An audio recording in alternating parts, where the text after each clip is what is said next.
You're the Inquisitor.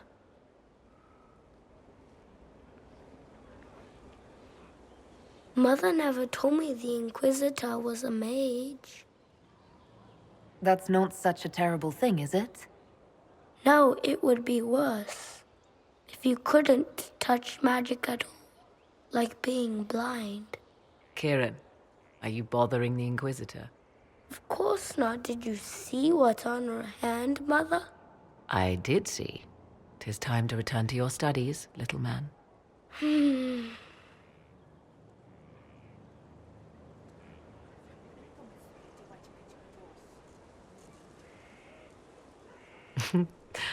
My son. Never where you expect him to be, naturally. I didn't know you had a son. Why would you?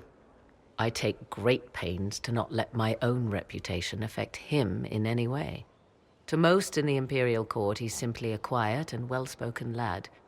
Perhaps the heir of some distant family. But he goes where I go.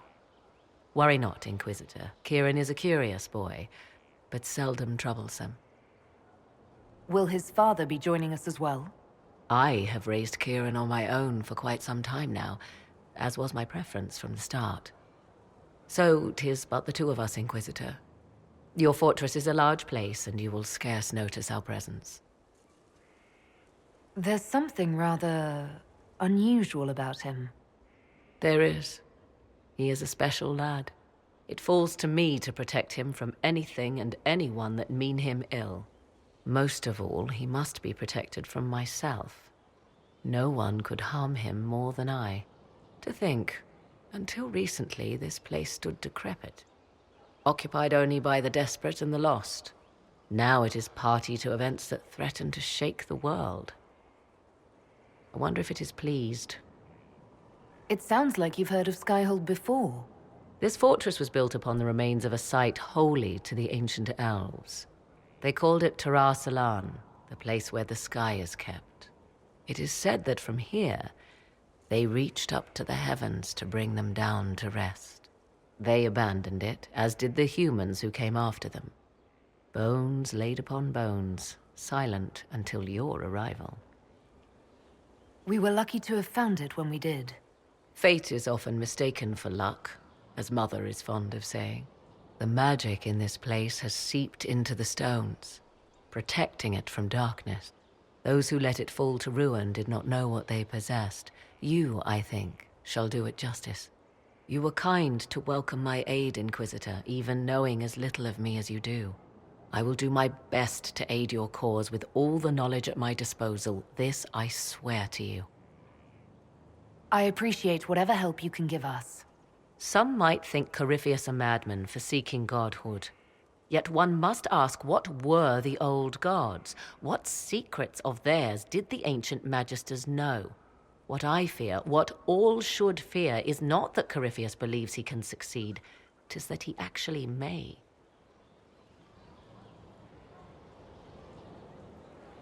My Lady Inquisitor. Now that you've seen the Inquisition up close, what are your impressions? 'Tis remarkable what you have built. I will give you that. Leliana has built a network of spies beyond anything Thedas has seen. All this in precious little time, conjured from thin air through the power of fervor alone. I wonder if Corypheus suspected what he was enabling, just as I wonder what will become of all this once he is defeated. We have to defeat him first. Then I'll worry about what's next. Should that happen, the world will lie at your feet, more or less. Beware the heights you reach, Inquisitor. When this is done, many will be eager to knock you back down. What work have you been doing to help us? Currently, my efforts are focused on determining what Corypheus is, and from where his power comes. The elven orb he carries is what draws my attention. I wonder if the power he used to tear open the Fade, in fact, came from the orb. Perhaps it is even the source of your anchor. If I learn of its origin, I may also learn what Corypheus now intends, as well as his weaknesses. I could use your company for my excursions outside Skyhold. I have spent my share of time wandering the wilderness in the company of others, Inquisitor. Thank you for the invitation, but for now I will restrict my efforts to researching the arcane. Do you know anything about his dragon? It has the appearance of an archdemon. Of that, I am certain. A true archdemon, however, is supposedly the corrupted form of an old god. Has Corypheus actually dug up one of the ancient prisons? If so, why has a new blight not begun?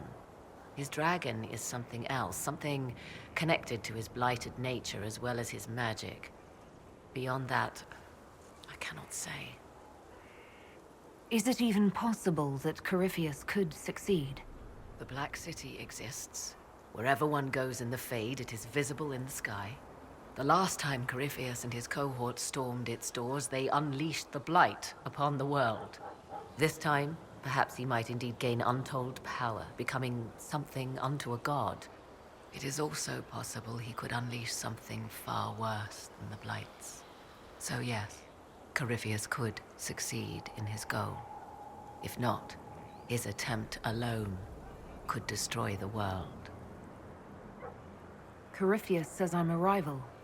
Does that mean... Could you become a god? That depends. Are you prepared to use your anchor to enter the Black City? No, never. Tell Corypheus that, and see if he believes you. However you can help, it's appreciated. Continue prodding at Corypheus, Inquisitor. Elicit a reaction, and we may yet learn from it. I'd like to know more about you. Ah yes, whence comes the mystery woman slinking her way into the Inquisition's ranks? Once I was an apostate, living well away from the banal influence of the Chantry in the Kukari Wilds. Then came the Fifth Blight with its darkspawn, and I left Ferelden for the Empress's court. 'Tis certain the nobles of Orlais breathe a collective sigh of relief that I am now here. You were in Ferelden during the Blight. The Blight began in the Kukari Wilds, so yes, I experienced it firsthand. Indeed, I fought at the hero of Ferelden's side for a time. She is the reason the Blight was defeated. I wish things had gone differently in the end. It had to be, yet. And after that, I came to Orlais. The last place one would look for me, or such was my hope. The Orlesian court seems like an odd place to find someone like you. That was the point, originally. I knew the Empress was intrigued by the arcane, and that I could answer questions no Chantry mage could. Thus, we fit together nicely. I became her advisor, and she my benefactor and source of refuge. Truth be told, our arrangement would not have lasted much longer. Too many wagging tongues, even for Celine.